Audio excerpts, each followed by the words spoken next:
Selamat malam Bapak Ibu saudara-saudari yang terkasih. Sebelum tidur malam ini, saya Ibet Bingarsi akan berbagi renungan dari Pendeta Dr. Erastus Sabdono yang berjudul Penyerahan Diri yang Benar. Ada satu rahasia kehidupan yang harus kita pahami. Kebenaran tersebut adalah keberanian kita menyongsong keadaan hari esok yang tidak menentu, yang mana hal ini sangat dipengaruhi dengan penyerahan hidup kita kepada Tuhan. Kita tidak dapat mengatakan kepada seseorang untuk kuat dan tabah kalau orang tersebut tidak memiliki penyerahan yang benar kepada Tuhan. Ia tentu akan merasakan ketakutan dan khawatir menghadapi hari esok. Kalaupun memiliki semacam keberanian, biasanya palsu. Maksudnya, ketika belum menghadapi pergumulan, persoalan, bahaya ancaman di depan mata, seseorang dapat berkata dengan mudah, "Aku percaya, aku tidak takut."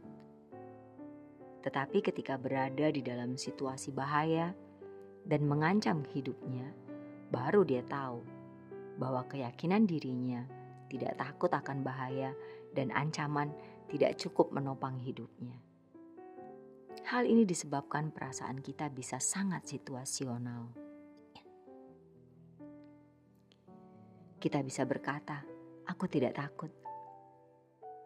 Tetapi ketika kita ada dalam situasi di mana kita menghadapi ancaman bahaya yang di depan mata, baru kita mengerti bahwa keyakinan atau kepercayaan tidak takut kita ternyata masih kurang. Kesiapan seseorang menghadapi hari esok sangat ditentukan oleh tingkat penyerahan dirinya kepada Tuhan. Kebenaran ini paralel dengan keadaan ketika seseorang ada di hadapan pengadilan Tuhan nanti. Orang bisa berkata, "Aku percaya Tuhan selamatkan aku. Aku percaya nanti masuk surga. Aku percaya nanti Tuhan menjemput aku di ujung maut." Tetapi ketika seseorang ada di ujung maut, apalagi di hadapan pengadilan Tuhan, kepercayaan atau keyakinan itu tidak cukup menopang dirinya, kecuali ia memiliki penyerahan yang benar kepada Tuhan. Oleh sebab itu, seseorang harus membiasakan diri merasakan apa yang diyakini, bukan sekedar yakin saja di dalam pikiran.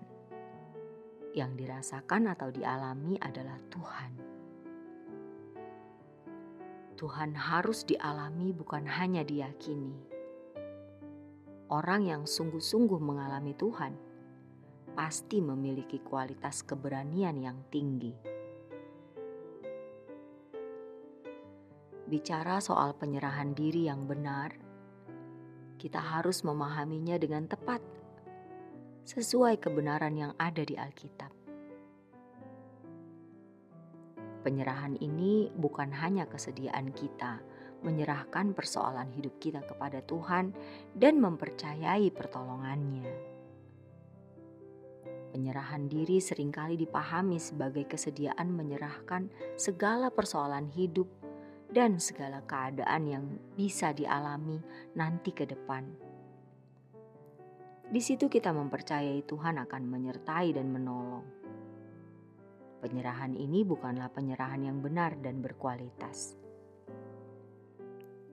Sebab untuk memiliki penyerahan hidup semacam ini tidak diperlukan menjadi orang Kristen. Setiap orang yang oportunis dan hendak memanfaatkan Tuhannya juga melakukan hal demikian.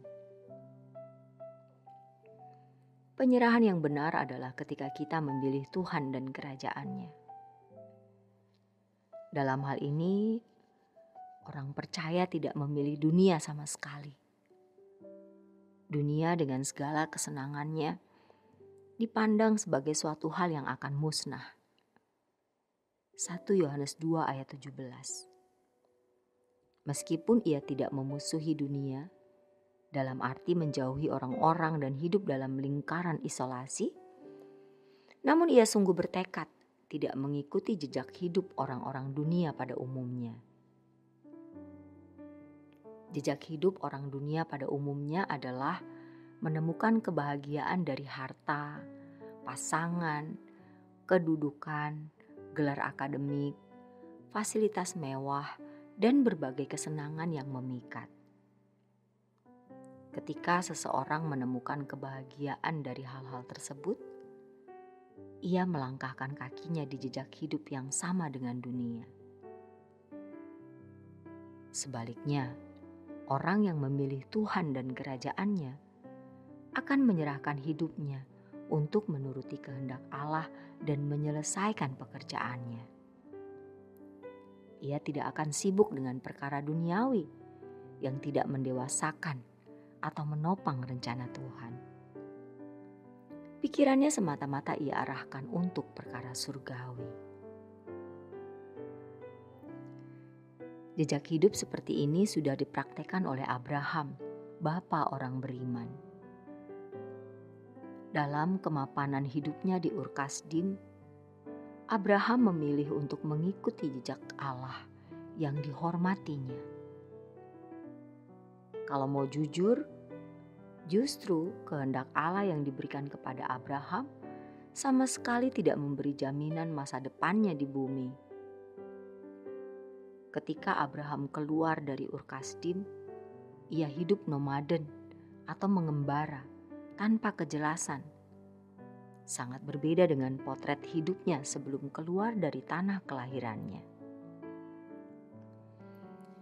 Namun, ia tidak memandang kemapanan hidup yang distandarkan oleh dunianya pada hari itu sebagai standar utama. Alkitab mengatakan bahwa ia tidak pernah memperoleh apa yang dijanjikan Allah di dunia ini. Ibrani 11 ayat 13.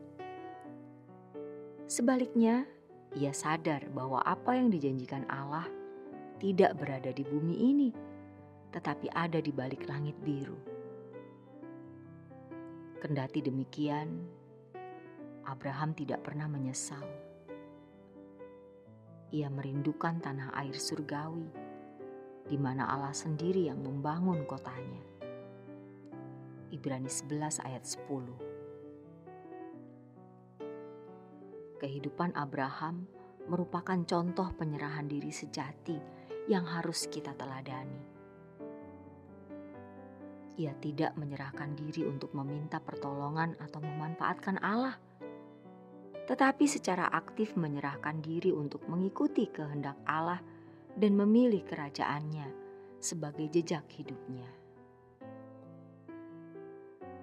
Penyerahan yang benar adalah ketika kita memilih Tuhan dan kerajaannya. Demikianlah renungan malam kali ini. Kiranya renungan ini memberi pencerahan bagi kita semua. Selamat beristirahat dalam berkat Tuhan.